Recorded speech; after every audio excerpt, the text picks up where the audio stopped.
Hello, fibromyalgia friends. We are back. We're live and we are going to be speaking with Kelli from More Than Lupus. Come on in to the stream. Join us from Facebook, StreamYard, and YouTube. I know we have missed out earlier today, so we've come back.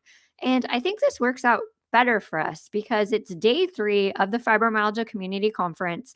And then we have 3 live streams planned. So I want all the social media systems to obey these and bring everybody in. So if you're tuning in, let us know where you're watching and streaming in from. We have a great presentation from Kelli. Starting out, I have my wonderful and awesome co-host, Danielle. Danielle, wave and say hello to everybody. Let everybody know who you are. Hey everyone, yeah, I'm Danielle Patilli. I'm so excited to be here again. I'm really glad we took a break so I got to rest a little bit. So now I'm ready to be here and I'm excited for Kelli's presentation so we can hear more about More Than Lupus. Yes, and Kelli will be started shortly, so please join us. We're going to do some hellos. Hi, Crystal. It's great to see you. I know you'll be joining us too throughout the night. This is a lot of content for all of us, and we are fibromyalgia warriors. So we are here doing all this live content, and thank you to Danielle and all the co-hosts who are pitching in. Hi, Sonia. So good for you to be back, Fibro Nerd. You know what, Sonia? We need to, if you can, send me an email to friends@supportfibro.org. We need to figure out something like a digital gift card to give you because you have been dedicated and we want to support you with a gift card, whatever we can do, whatever works. I'm not very good with international prizes, so we're going to get better at this. And Cody's Kingdom. Okay, I saw the picture briefly. Crystal, we're gonna have to bring Cody back. I'll download that picture and try to create an overlay for later. So we have a lot going on here. In case you don't know who I am Melissa Talwar. I'm the executive director for the Support Fibromyalgia Network and a board-certified functional medicine health coach. The Support Fibromyalgia Network is a national nonprofit organization. We focus on patient education, medical education, research expansion, advocacy training, and we are going to dive in 2024 for collaborative care, working with physicians, especially to expand group medical visits. So I'm excited for this. Definitely. I know. Sonia, I'm sorry. I keep confusing my countries right now. I'm all international, but let's get you a gift card some way. So send me an email at friends@supportfibro.org. Hello, Inquinette, Mrs. Q. I hope we can see you tonight. She is founder of Freddie J's Fibro Fighters. She'll be helping us host some of the conference too later in the week. Next week, we have a lot. We have 10 days. 10 days. We're only on day 3, and we've added 3 streams today. So I think that's this is the second one. We have one more later, so. Yes. So we are going to bring on Kelli.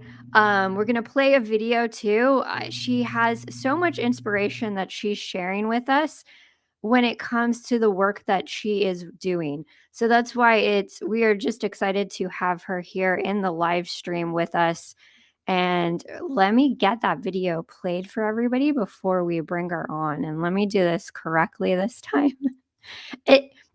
Just a reminder to everybody too, we are really, really live.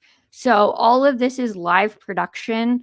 So the unexpected may happen. Prepare for the ducks to take over when it comes to some of this. So I'm appreciative of everyone who's being patient for us.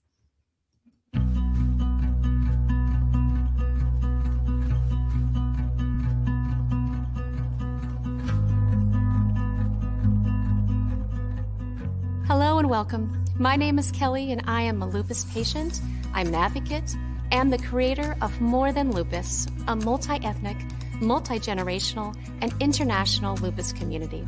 If you're watching this video message, then perhaps you or a loved one was recently diagnosed with lupus or a lupus overlap disease. Now, being a patient-led organization, we understand how overwhelming that news can be. And we want you to know that though this is hard, you are not alone, and we are here to help. More Than Lupus is an inclusive place designed by lupus patients to connect, grow, and inspire you throughout the peaks and the valleys of your lupus journey. Through our support groups, our blogs, our educational events, and informative social media platforms, our focus has been and always will be to give those living with this illness hope and a voice in a world where many still don't understand lupus nor give it the attention it deserves. Additionally, we believe that every person living with lupus, no matter their background, should be treated with equity, dignity, and taken seriously. It is our mission that you feel heard, seen, and valued, because you are so much more than a sum of what is wrong with you. You are more than lupus. For more lupus information and support, we encourage you to visit morethanlupus.com and follow us on Facebook, Instagram, and Twitter.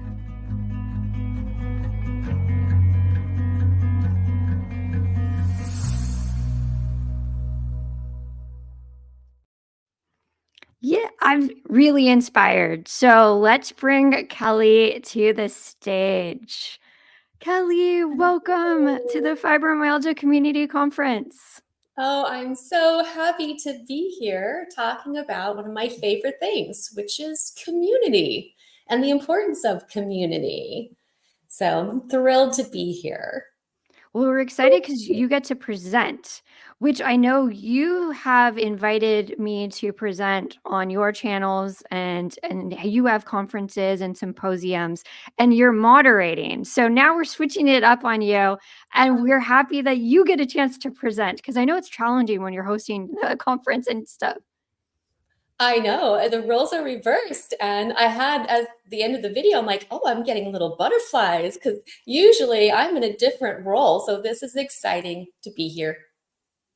Yes, you are normally in a different role. That's why we want to just make sure you get a chance to be on the stage and share all of the services that you provide for all of chronic illness conditions. I know with a focus with lupus, but we do talk about a lot of the overlapping conditions, which include fibromyalgia. And that's why it's important to partner and collaborate with resources and organizations like yourself.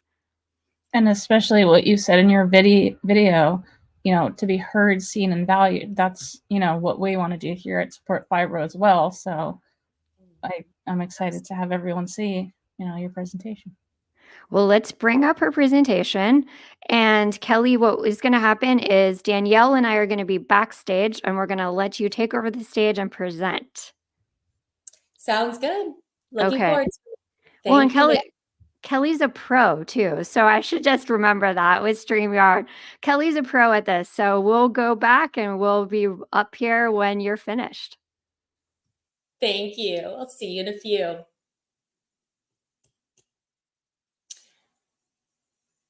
Okay, everyone. Wow, I'm so happy to be here joining today.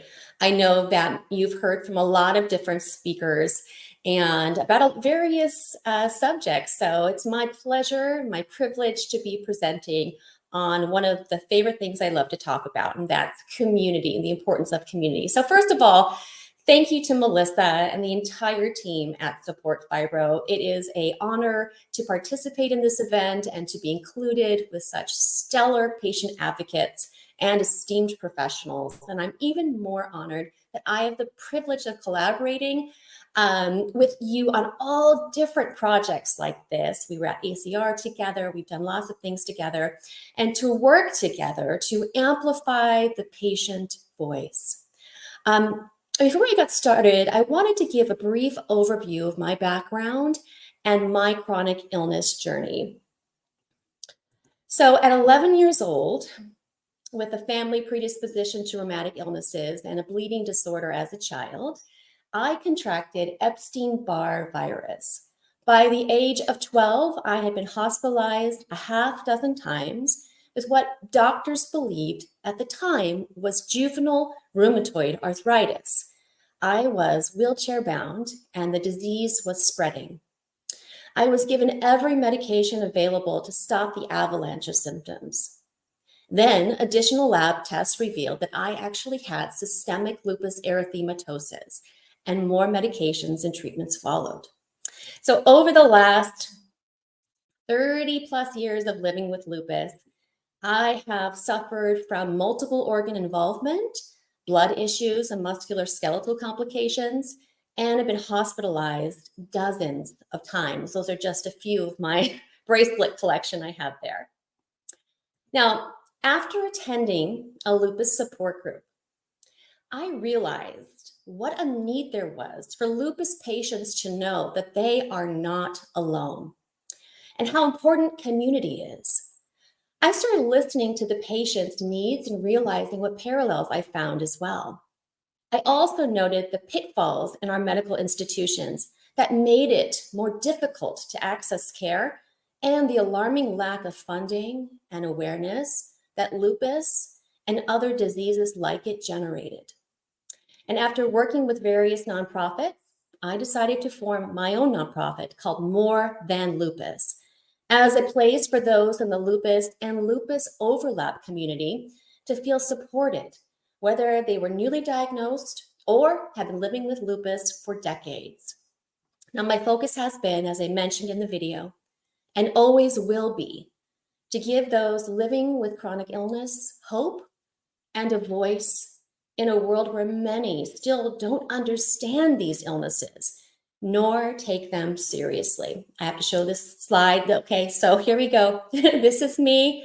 That's my husband. And that little boy, that little baby boy, just turned 10 yesterday. That's my son, Luca. And I know many of you who live with lupus or chronic illnesses, you understand the trial of trying to start a family and how difficult it can be. So I just wanted to share that with you because he's just so cute. Oh my gosh. Okay, so the importance of community is why I'm here today, to talk about that. And before I get into it, I want to start you off with a quote. Two people are better off than one, for they can help each other succeed. If one person falls, the other can reach out and help. But someone who falls alone is in real trouble. Likewise, two people lying close together can keep each other warm. But how can one be warm alone? A person standing alone can be attacked and defeated, but two can stand back to back and conquer. Three are even better, for a cord of 3 strands is not easily broken. I think this quote sets the tone to talk about one of the most important aspects of life, and that's finding community. Now, some of you may be all too aware that life is a chronic condition. Let's just call a spade a spade. Everyone has something they are dealing with, right? Shocking. Newsflash, I know. Now, whether it's a past trauma, an incurable illness like lupus, a pain disorder that affects multiple parts of your body like fibromyalgia, or something else, we are not wired to live in silos. We are wired to live in community. Bell Hooks once said, "Rarely, if ever, are any of us healed in isolation." So today I'm going to talk about what community is, how chronic illness community in the context of support groups can be a good thing for some.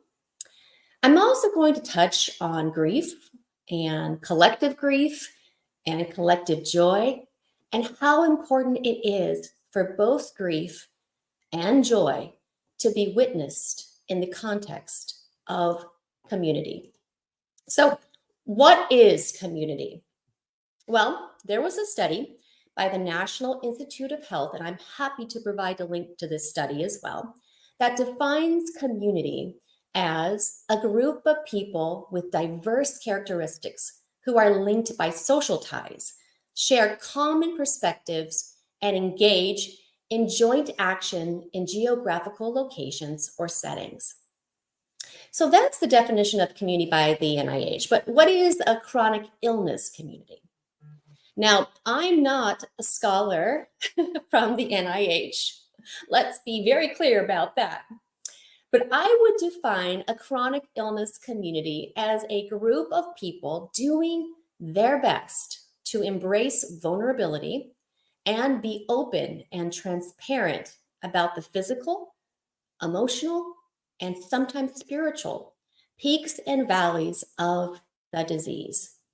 A chronic illness community should be a space to support and encourage each other and meet each other exactly where we are, to go before, to walk beside, and provide a shoulder to lean on, all the while learning and loving and growing together. So if you live with fibro or lupus like I do, or another chronic illness, you may start to become aware of who you want your close community to be. You may start to see a shift in who you gravitate towards after your diagnosis or during a flare, who you reach out to in times of crisis or distress, and who you let your guard down with, who you trust with your story. So let's spend a few minutes talking about that and explore the benefits and sometimes the obstacles of this process, and delve into why it is important to find your community. So on the slide, it says collective pain, and I'm going to share an excerpt from Brené Brown's book, Braving the Wilderness, where she talks about this idea of collective pain, community pain. She says this: I know exactly where I was on January 28th, 1986. I was driving down FM 1960, a busy 4-lane thoroughfare in Houston, Texas. Suddenly, cars started pulling over to the curb. A few actually stopped in the middle of their lane. My first thought was, a fire truck or ambulance must be coming from behind us. I slowed down to a crawl, but I couldn't see the lights of any emergency vehicle. As I rolled past a pickup truck on the curb, I glanced inside the cab and saw a man leaning on his steering wheel with his head buried in his hands. I immediately thought, we're at war.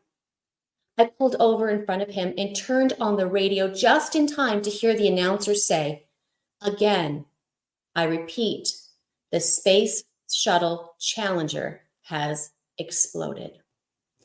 No, I started crying. I saw more people pulling over. Some were even getting out of their cars. It was as if people were desperate to bear witness to this tragedy with others, to not have to know this news alone. In Houston, home of the Johnson Space Center, NASA is not just a beacon of possibility in space exploration. It's where our friends and our neighbors work. These are our people. There was going to be a first teacher in space. Teachers everywhere are our people. After 5 or 10 minutes, cars started moving again. But now as they made their way back into normal traffic, they had headlights on. No one on the radio said, turn your lights on if you're driving. But somehow we instinctively knew that we were all part of this procession of grief. I didn't know those people or even talk to them. But if you ask where I was when the Challenger disaster happened, I will say, I was with my people, the people of FM 1960. And as I mentioned, that essay is adapted from Braving the Wilderness from Brené Brown, Random House, 2017. There is nothing more bonding than sharing a life-altering experience with a stranger. Nothing. Whether it be an event like the Challenger disaster or an illness like fibromyalgia or lupus, We are wired to connect with each other during difficult times. We are wired for community. I have personally experienced times when I looked into someone's eyes who has lupus, and I knew exactly how they were feeling. At that moment, that sacred moment, we were bonded. Bonded on a level that I can't quite explain to anyone outside the chronic illness community realm. And unfortunately, one of the biggest hindrances in embracing community is that fibro and lupus and many other diseases like it can trick people into believing that they are the only ones, that they are alone in their experiences. They convince people that they are the only ones living with it, the only ones up at night unable to sleep, the only ones in this chronic pain, the only ones dealing with medication mishaps and the pain and the dismissal from their doctors, and that they're the only ones that are depressed and grieving their former life. But can I share something with you? You are not alone. Millions of people worldwide live with lupus, overlap illnesses like fibromyalgia and rheumatoid arthritis and Sjogren's syndromes and more. And though each person living with the disease is unique, you share a similar experience with millions of people all over the world, connecting with your fellow comrades, your fellow advocates. The people in the trenches with you is essential to counteract loneliness, to help you process your grief, and even cultivate joy in your pains. So let's talk a little bit about collective joy. This is going to be, I'm going to go all the way back to the early 1900s, where a sociologist named Emil Durkheim first developed the term collective effervescence. And collective effervescence was something that he described after witnessing what he described as a magical presence that he observed during religious ceremonies. He investigated this scene of connection, communal emotion, and a sensation of sacredness that seemed to happen when people were engaging in something bigger than themselves, that they were connecting to each other, to an experience. His evaluations concluded that these experiences of community would shift one's focus from themselves to the group. So this is also true of finding a community of support when you are living with a chronic illness. Coming together to talk about life provides a much needed relief and release of the pressures that can build up when you are surrounded by people who don't live with the daily ups and downs of the chronic illness that you do. Additionally, it is an opportunity to shift your focus off of yourself and your pain and show support and love to someone else. So whether it be a support group or a religious ceremony, a music concert, or football game, experiences of collective assembly, coming together in community, affect us. Coming together allows us an opportunity to feel connected to something bigger than ourselves. It's an opportunity to feel joy, to feel meaning, connection, and even peace. So let's talk a little bit about the benefits of coming together for a collective group, whether it's a fibromyalgia support group or a lupus support group or another type of support group, and talk about the benefits of participating in a support group and what they may include. So benefits of a communal support group for a chronic illness like fibromyalgia or lupus include a lot of great things.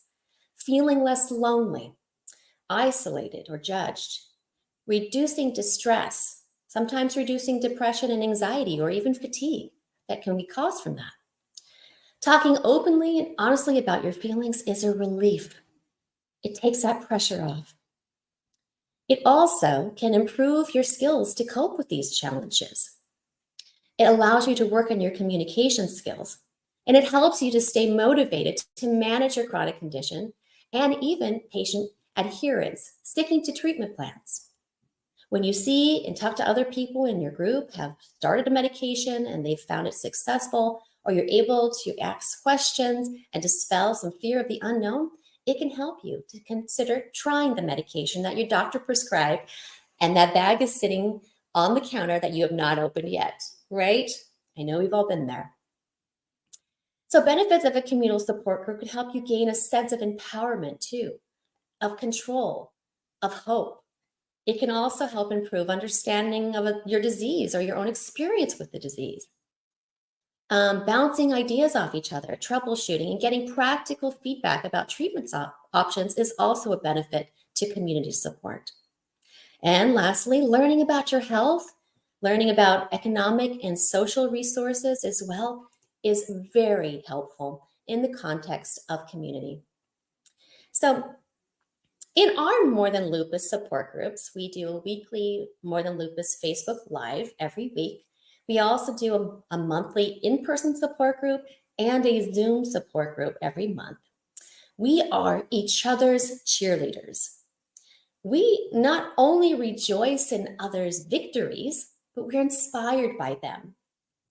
And often people are concerned before you attend a support group, or maybe a support group like More Than Lupus, that support groups are just depressing spaces that people go to gripe and complain about their disease, and that you're going to leave there feeling more depressed than when you came.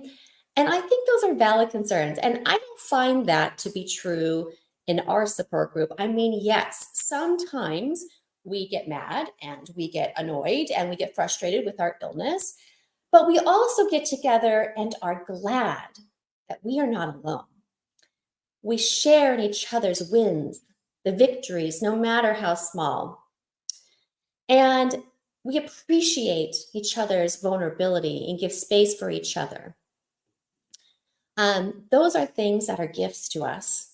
And those are things that we miss when we don't see each other for a while.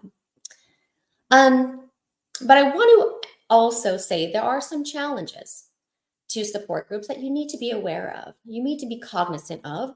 And I think I'd be remiss if I didn't mention them, so that you can decide when you attend a support group if it's the right support system and it's the right community group for you or not. Being vulnerable and open at a support group or community setting isn't without its risks. Support groups may sometimes have drawbacks, and effective groups generally depend on the facilitator to help steer away from any of these potential problems I'm going to mention. Some potential problems to be aware of may include disruptive group members, conversations that are dominated by negativity or griping. If there's a lack of confidentiality, that can really hinder the success of a support group. If there's emotional entanglement, there's group tension or interpersonal conflicts, that is a recipe for really breaking trust in a support group or community setting.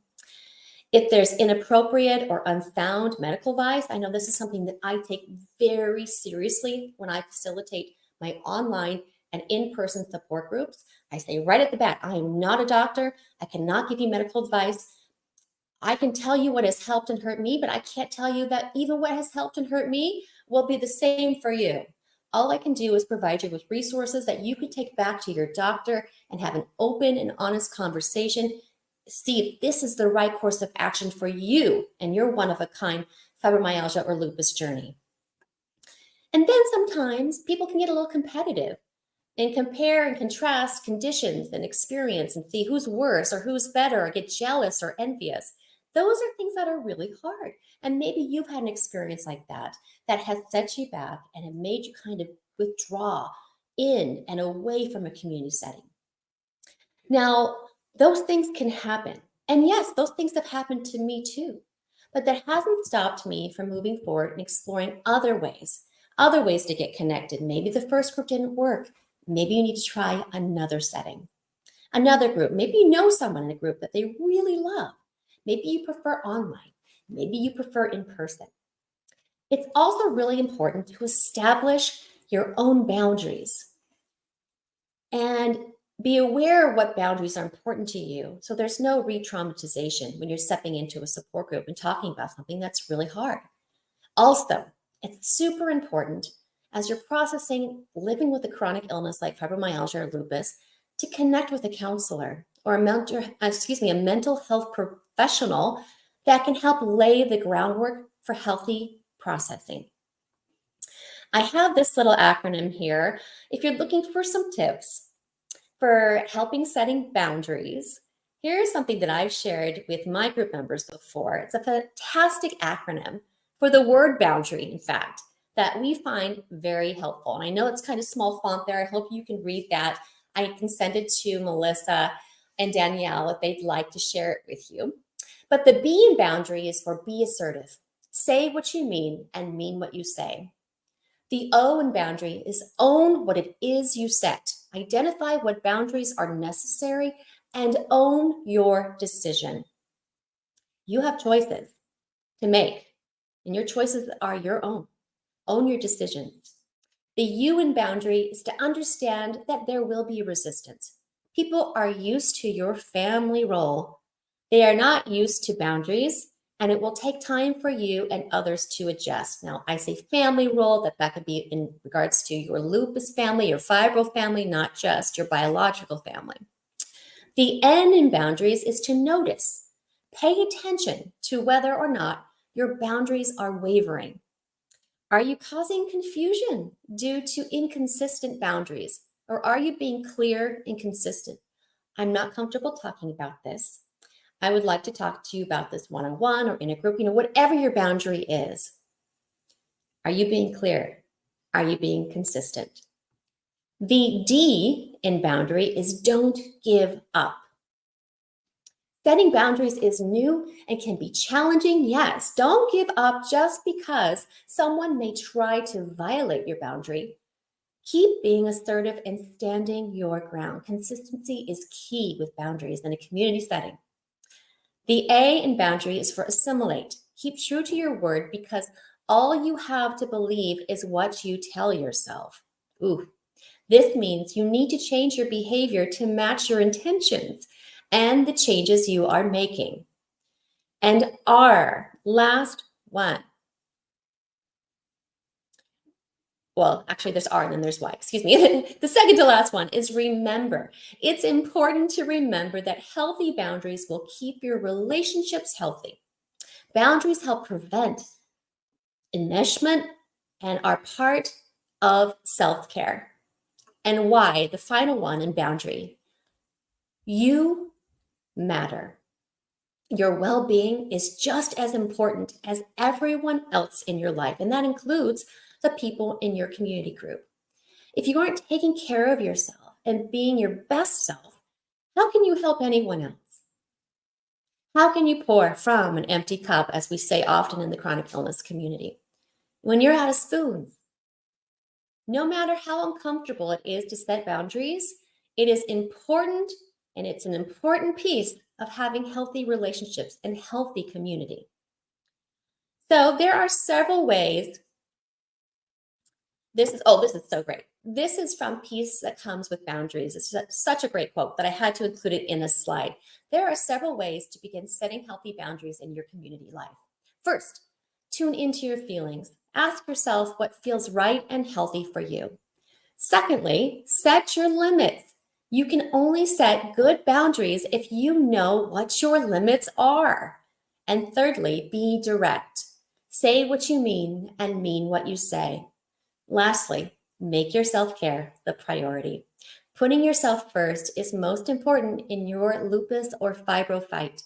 Don't be afraid to set limits that help you be the best you beyond fibro, beyond lupus, whatever it is that you're going through. And finally, remember, boundaries are all about honing in on your feelings and honoring them in your life. Setting boundaries takes a lot of bravery, a lot of practice, and patience to achieve. So that is from Peace Comes with Boundaries by Raquel Dozier. And let's see. Oh, I'm not going to go there yet. So I want to kind of close with some community resources.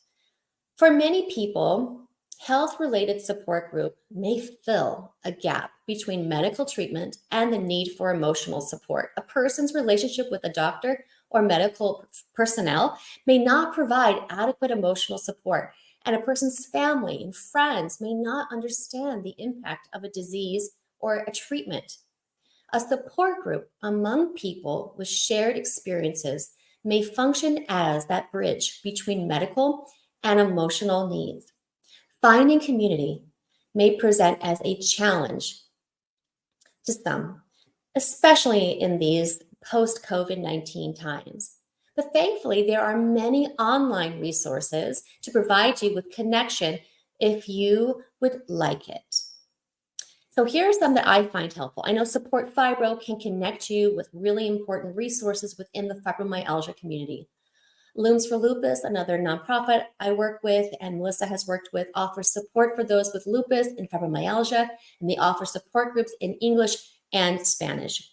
Hospital for Special Surgery, they have counseling, they have online services, they have support groups.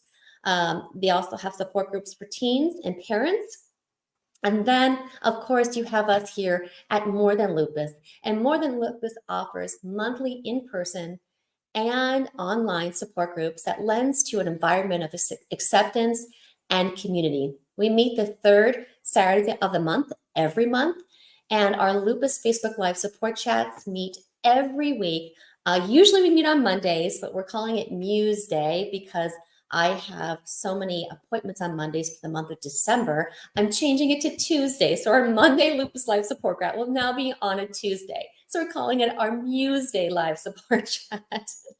And that's an amazing way to foster connections with others in the lupus community from the comfort of your own home. And we give information and inspiration. We talk about our questions, our comments, our concerns, and everyone is seen and heard. Now, these are just a sampling of the many support resources that are available to you if you're living with fibromyalgia or lupus. If you're looking for a community to connect with, we are here and we are eager to listen. You are just one click away from finding your community, and we sure hope you take that first step. Because for those of us who have been connected to the lupus community for many years now, we wouldn't have it any other way. And those friendships are some of the most pivotal and important friendships that we've ever had in our life. So that's all that I have right now. I would love just to say thank you again to everyone at Support Fibro for including me in this conference and for allowing me just a few minutes to talk about the importance of community and the different aspects of community. If you want to find me, you can find me at morethanlupus.com. You also can go to @morethanlupus on Facebook and @lupusmore on Twitter, and Kelli Roseta @morethanlupus on Instagram.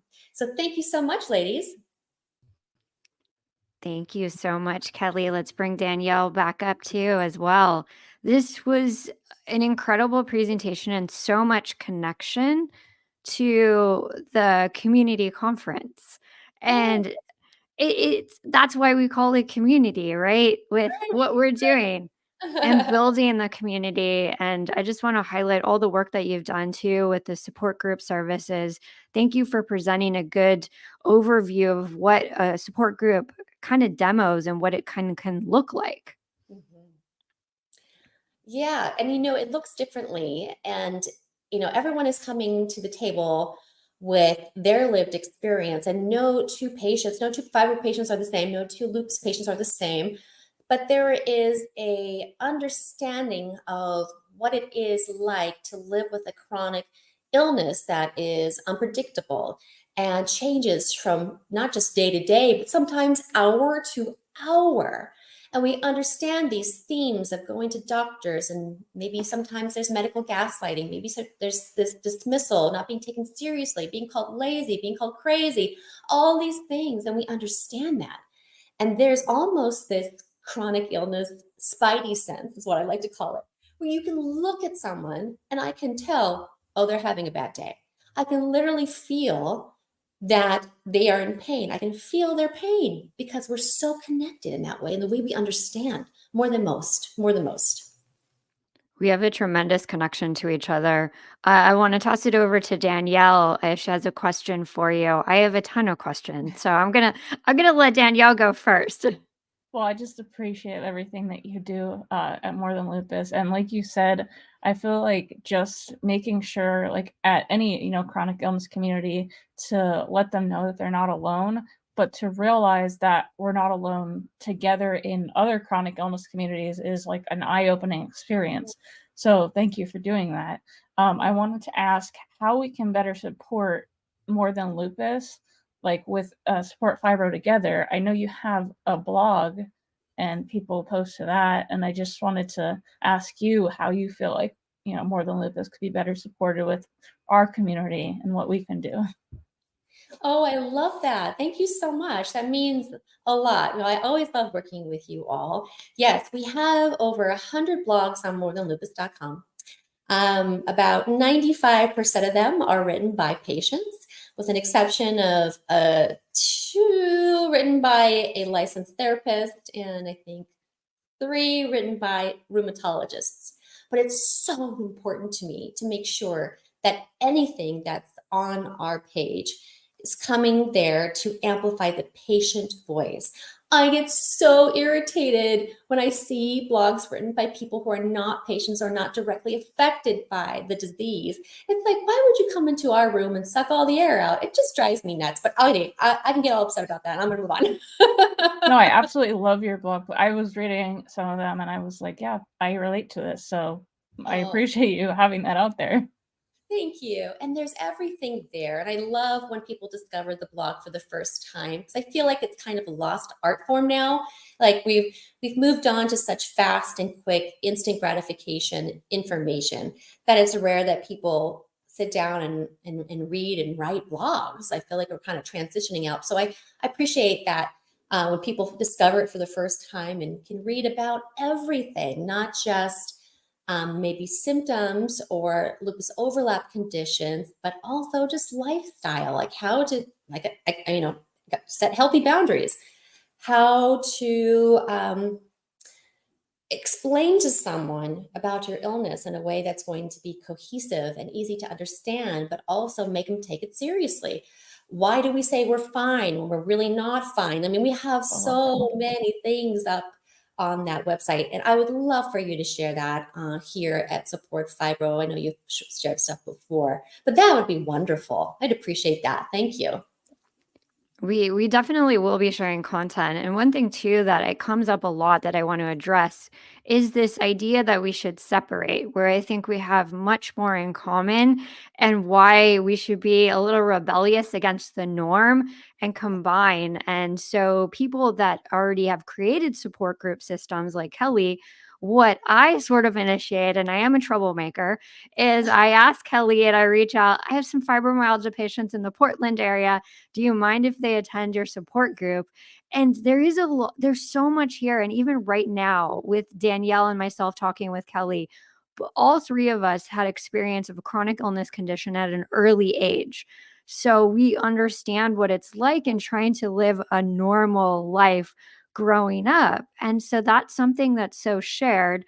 And I do want to mention to everyone out there again, when we're trying to separate lupus and fibromyalgia or any chronic illness condition, lupus, all of you in sort of the lupus realm who have the support group and the resources, especially Kelli with her blog, you know the best rheumatologist in your area. And so you know who to go to. And who not to go to. And that's helpful. And then you also have the tools, because I think sometimes when people are diagnosed with fibromyalgia, they have the autoimmune something.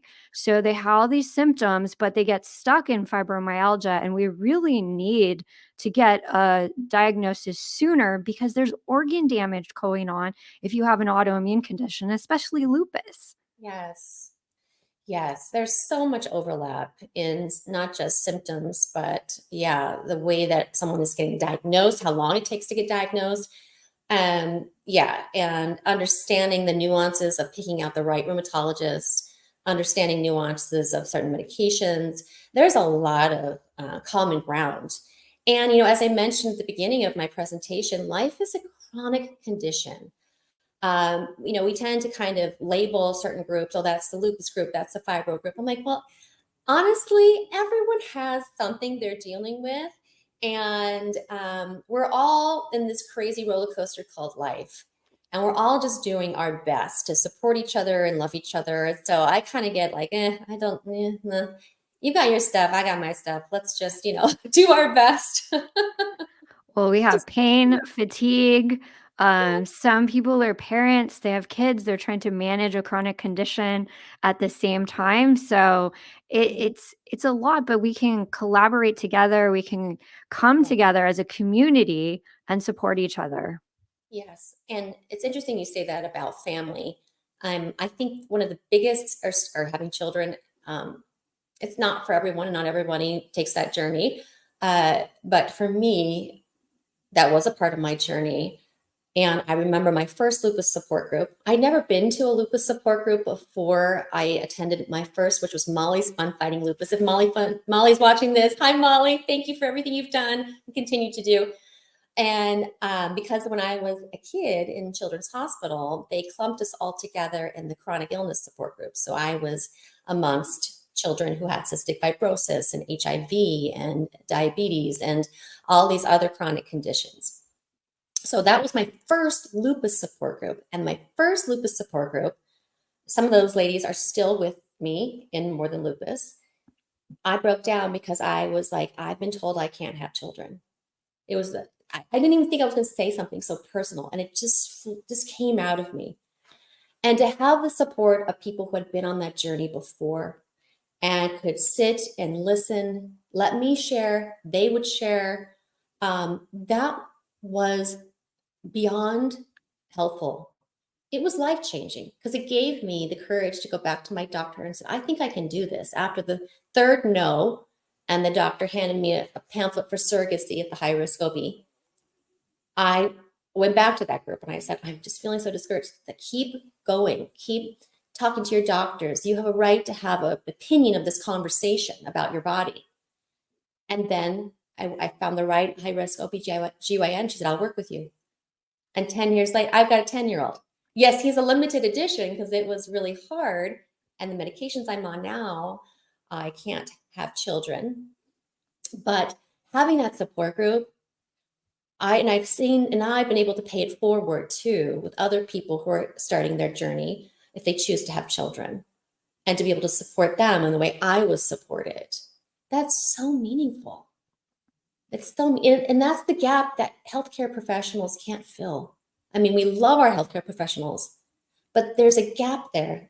And that's where we fit in to support each other, to listen to each other, to acknowledge each other's journeys. Even just saying someone's name is an acknowledgement that you're here, that we value you, we see you in a support group setting. It's really important. Well, and I've seen that transition from turning the pain into purpose with a lot of the support group leaders. I mean, a lot of the members that I've met across the country, you have the biggest hearts, and that's why we love supporting them with updated resources, anything that we can do, because I know we provide more of the education piece if needed. But I just have always been admiring people that want to launch a support group and continue a support group because it's not easy. And I know what you do is not easy, and you're there every week, showing up for everybody, and you do the in person. So I know, and you live with a condition as well. Yeah. Yeah. Do you have any advice for people that may want to start a support group? Yeah. So I think you have to be consistent. You have to know there'll be, in the beginning, there'll be times where maybe no one will show up, or maybe one person, or, and you kind of get into that group. It takes time, it takes consistency. But it also, if you are considering facilitating a support group, it is important for you to be at a place in your journey where you can handle that. Because when you step into the facilitator role in a support group, you are the guide, You are the listener, but a great leader listens more than they talk. So understanding that your role is not to speak over people, your role is to give them the stage. You're setting the stage for other people to feel safe. And so whether that's with your body language, your verbal communication skills, you have to really be at a place where you're ready for that.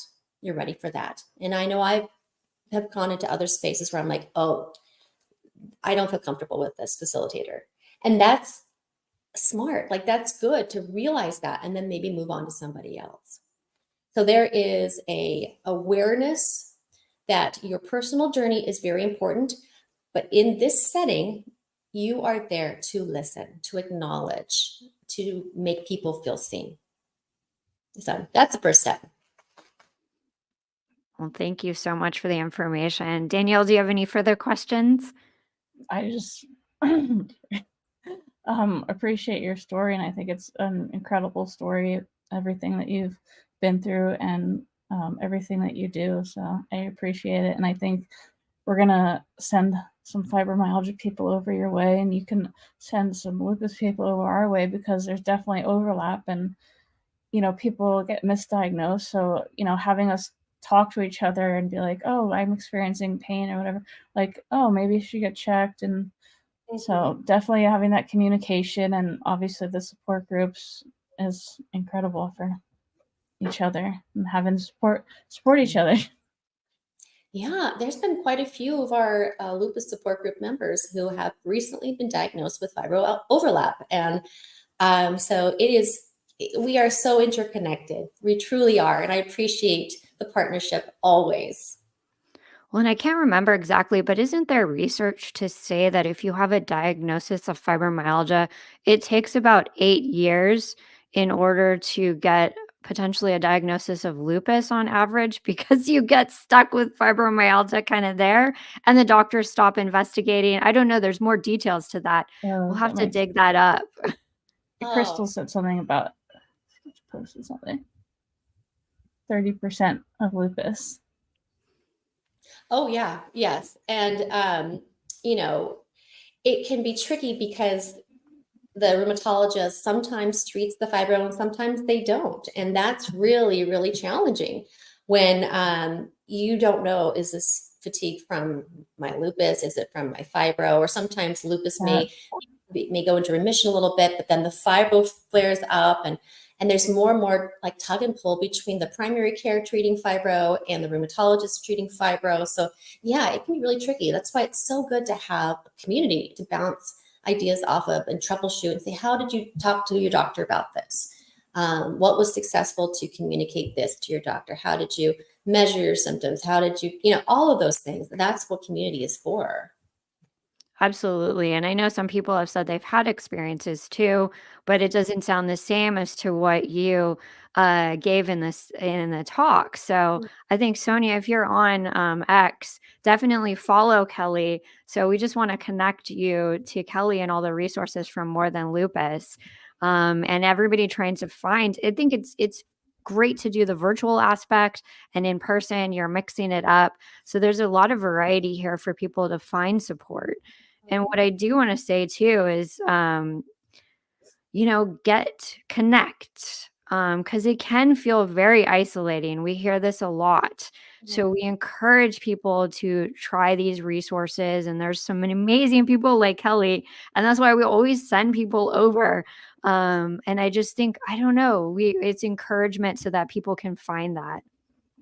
Yes, and I see the comments of people who have had a not so great experience. And like I said same. I've had experiences I did not enjoy. And that is okay. It is okay to walk away and say, this isn't for me. It could be that this isn't for me right now, or it could be, I need to try something else. I need to try a different type of support group.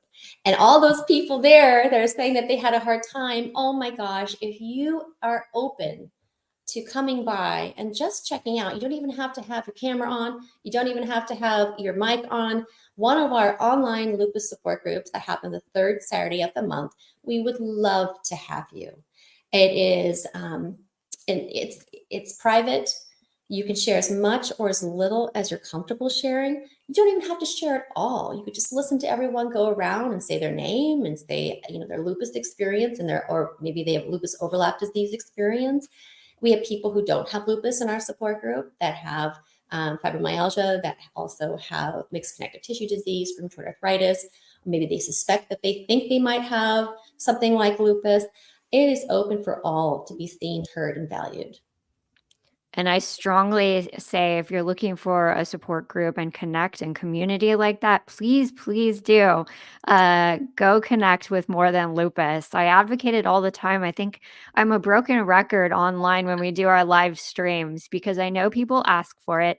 It is a frequently asked question of whether there's a support group in the area, but I still encourage people to connect virtually because it's challenging to find the right facilitator. I think the facilitator makes a huge difference. And Yeah. there are communities out there that have learned a little bit better. They mix up, like you mix up also some education too within that. So people learn and can talk. Yes, yes. Like this last group we had, I was giving highlights from the American College of Rheumatology Summit that we were at together and talking about some of the new therapies that we heard mentioned. And so we do education, we do what we call information and inspiration. So we do a little bit of both. Another thing too, in my personal opinion, I prefer to have a facilitator who has lupus or fibromyalgia. I think that I have a very hard time connecting to someone who has not shared in the same lived experience. So that's another thing that I look for too in a support group. Yeah, Oh, go ahead, Danielle.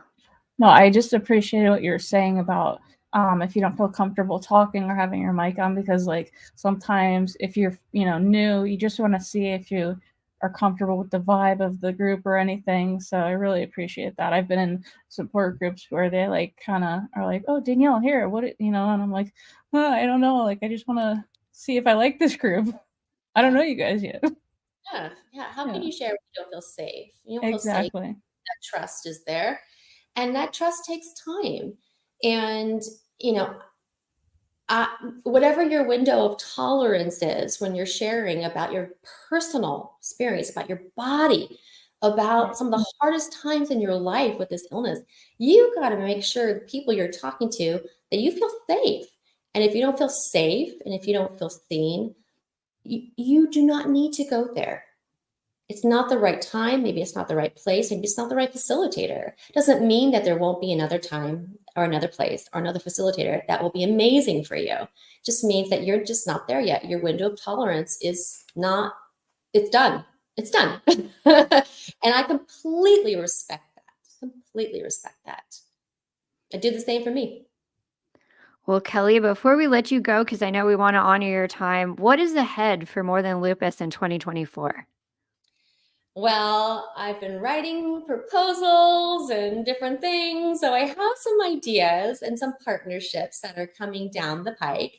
I also am committed to our plan of action to highlight underrepresented populations in the lupus community. 2/3 of those affected by lupus are women of color. So starting in February, we do how lupus affects BIPOC and African American communities. And in April, we do how lupus affects AAPI. And then in September, we will do our How Lupus Affects Hispanic and Latinx communities, because all of those communities are impacted a little bit different by the disease, but are disproportionately affected more and have different symptoms and different complications, and unfortunately, sometimes earlier mortality. So that's a plan of action that is already set in place. But lots of fundraising, hopefully. Oh my gosh, got to get the fundraising going. And yeah, excited. Well, you have all the creativity with some of the fundraising too, and I know our passion for C's candies, although it's not always good to do the fundraising part because I hope we're not doing some of the buying of it. Well, I may have bought some C's, yes. That's worth it though. Oh, I know. I just can't help myself. So please definitely go find More Than Lupus. We're going to add all the links to connect with Kelli. We have people that are already going to start following you on X over there, formerly known as Twitter. It's weird to say that. It's so weird with with the icon. We've been so on that. But please definitely join the support group that she has. We'll make sure that you get all the information that's available to have those resources to you. We love the blog because you're a phenomenal writer. You have guest speakers on streams all the time. You're affiliated with, I'm blanking on his name, but I know the Lupus Encyclopedia. Let's do a plug because it's my famous book ever. And by the way, there's a massive chapter on, there we go, on fibromyalgia in this book. So this is the Lupus Encyclopedia by Dr. Don Thomas. He's over at Walter Reed. But this is the second edition. I've got both here that are, obviously you can see. But he works with us. He vets our blogs. I think that's really important to make sure you have a rheumatologist. If you're writing anything that has to do with symptoms or disease activity or medication, that we never mislead anyone here at More Than Lupus. Everything is vetted by Dr. Thomas, and he shares all of our stuff. He's wonderful. So I partner with him. He's our medical advisor. And yeah, so he's great. This is great. This is great. Great section on fibromyalgia. Well, I definitely recommend people get the book and follow Kelli because I know quite often, again, I'm seeing it today in the comments as well, is that you have the almost, like there's talk of lupus and they're like kind of, and I just see people go for a while like, well, the doctors said it could be mixed connective tissue, lupus. So now is the time for everybody out there to get those resources and connect people that are familiar because there's going to be a lot of questions you should be asking your doctors instead of just leaving the doctor's office without that information. Yes. And to not be afraid to ask those questions and to have that shared, decision making in the doctor's office that so many of us think, oh, am I allowed to ask this? There's this power differential and I'm afraid to ask a question and they're going to think I'm hypervigilant or hypochondriac or, whatever. And it's like, no, that's your job. They work for you. They're your doctors and you can fire them if you want to. And yeah, so it's really, really important to know that you have that ability to ask the questions. Well, we are so happy that you could join us, Kelli. Thank you so much. We'll be seeing a lot of you in 2024. Hopefully get a trip to Portland planned. I'm just so happy. I finally got to meet you in person at ACR. Yay. So more of that, more collaboration, more community support. Thank you everyone for joining us today at the Fibromyalgia Community Conference. We have another stream coming up at 6 p.m. Pacific time, 9 p.m. Eastern. We'll be live streaming with Carrie from Taiwan and her friends. We're going to see Cody's Kingdom. I see it. So Crystal and Cody are ready. Thanks again, Kelli. We will talk to everyone shortly. So come back. Kelli. Bye. Bye.